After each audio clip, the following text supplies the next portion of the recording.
Soy Carlos Eduardo Montaño Vivas y estas son Crónicas Inexplicables. El duende. Espíritu burlón por excelencia, provisto de un gran sombrero alón.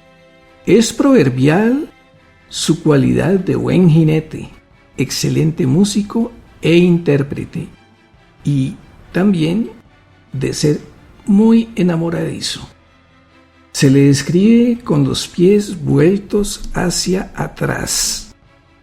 Presenta la apariencia de un niño encantador que ofrece flores y dulces a las jovencitas que deambulan solitarias. Les encantan las adolescentes que presentan abundantes y largas cabelleras. Una vez que alguna de ellas accede al regalo, la rapta para abusarla. Remonta cumbres sin cansarse, atraviesa ríos correntosos, desafía a las tempestades y atisba sin cesar a la mujer que le gusta. Como experimentado jinete, cabalga los más indómitos corceles hasta agotarlos, y solo se detiene después de horas de dura faena. Es notorio que el fatigado y sudoroso corcel se encuentre con sus crines llenas de trenzas menudas que son imposibles de deshacer, por lo que en más de una ocasión se requiere que ellas sean cortadas. A las mujeres que rapta las sube a las copas de los árboles más altos en donde las amarra. Acto seguido, se dedica a proporcionarles algo de comer y de beber, frutas, estiércol y orines.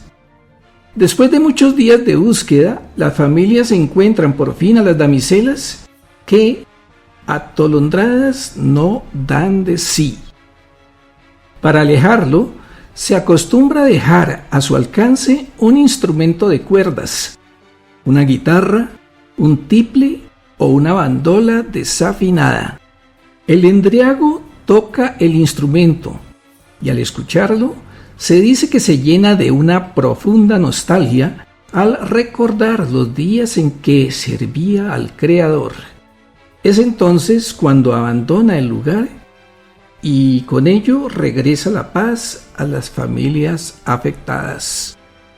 Una historia cuenta que hace tiempo, cuando aún existía la vía férrea en el departamento del Cauca, en Colombia, un conductor de un tren se adentraba por esos parajes.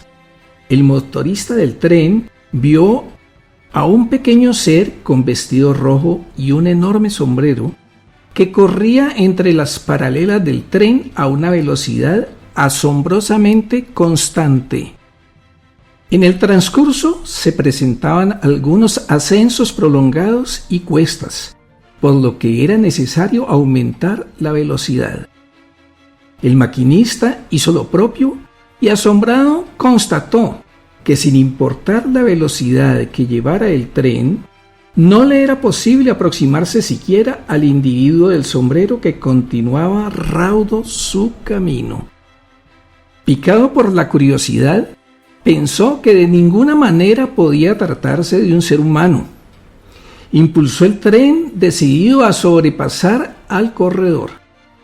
Llegando a una curva, el ser dio un salto inmenso, subiéndose a la copa de un árbol muy alto, y solo se escuchaban sus impresionantes carcajadas. Otro relato es el de una familia que constantemente se veía atormentada por un duende, lo que generaba continuas peleas y hasta desavenencias en la casa. Era costumbre reunirse en las noches a jugar cartas, apostando poco dinero. El ser también apostaba. Se escuchaba cómo caían a la mesa montones de monedas invisibles. En una ocasión, mientras la familia de 5 hermanos se sentó a cenar, empezó la discusión contra la mamá, porque en el plato de uno de ellos le habían puesto sendas tostadas de plátano frito, mientras que a ninguno de los demás hijos les habían ofrecido este manjar. La madre, sorprendida, afirmó que eso no era posible, pues ese día ella no había freído tostadas de plátano. Instantes después, en la casa de al lado se escuchó a la vecina que preguntaba: ¿quién me ha cogido las tostadas de plátano? En todas partes se escuchan historias que tienen que ver con estos pequeños personajes que alborotan la tranquilidad de los hogares, cambian de sitio los objetos y, en fin, causan muchas travesuras. A menudo estos trasgos suelen tomar posesión de algunos objetos. Cuentan que un duendecillo adoraba aposentarse en una estera de junco ubicada en la sala de la casa de Marras. La familia, desesperada por las intromisiones del personaje, planeó cambiar de domicilio y el día de la mudanza ya se había llenado el transporte con todos los cachivaches del trasteo.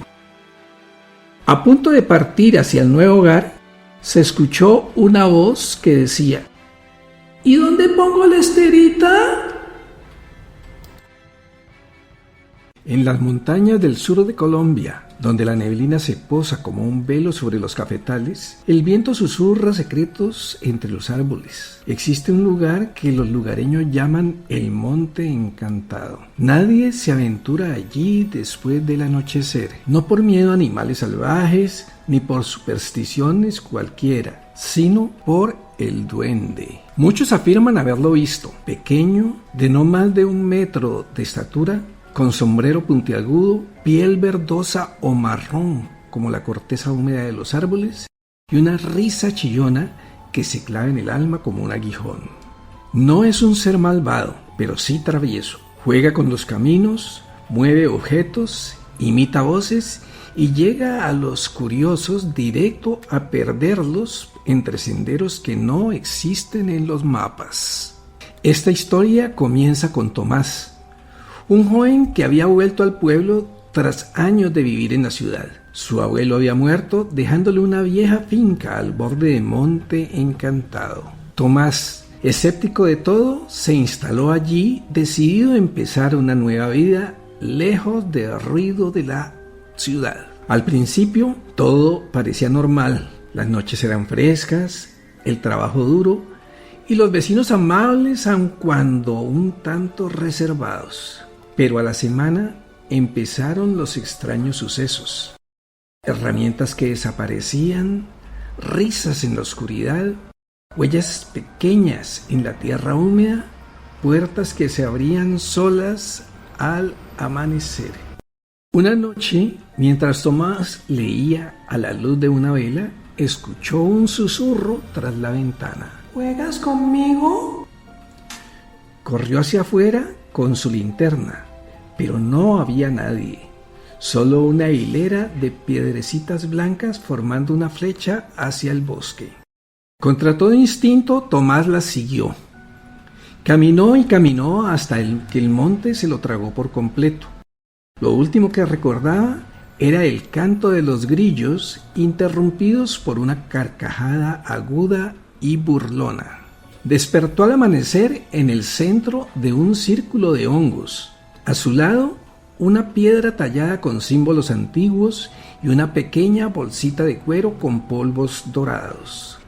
Regresó a casa sin entender qué había pasado, pero a partir de esa noche comenzó a tener sueños vívidos con ese pequeño ser que lo guiaba por senderos de oro, árboles que hablaban y ríos que curaban.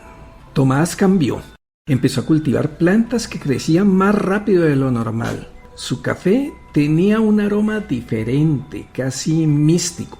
Los vecinos comenzaron a sospechar que había hecho un pacto con el duende y quizá tuvieran razón. Él ya no hablaba tanto.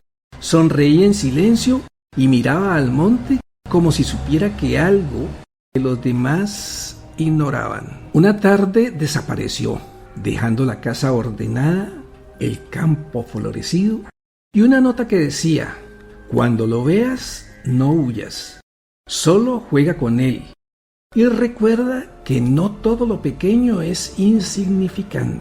Algunos secretos solo se revelan a quien sabe perderse. Desde entonces se dice que si entras al monte encantado y llevas el corazón abierto, el duende puede aparecer, no para asustarte, sino para mostrarte un mundo que pocos merecen ver. Espero que este episodio haya sido de tu agrado. Si quieres contactarme, puedes hacerlo a través del correo electrónico cmontanovivas@gmail.com. Mil gracias.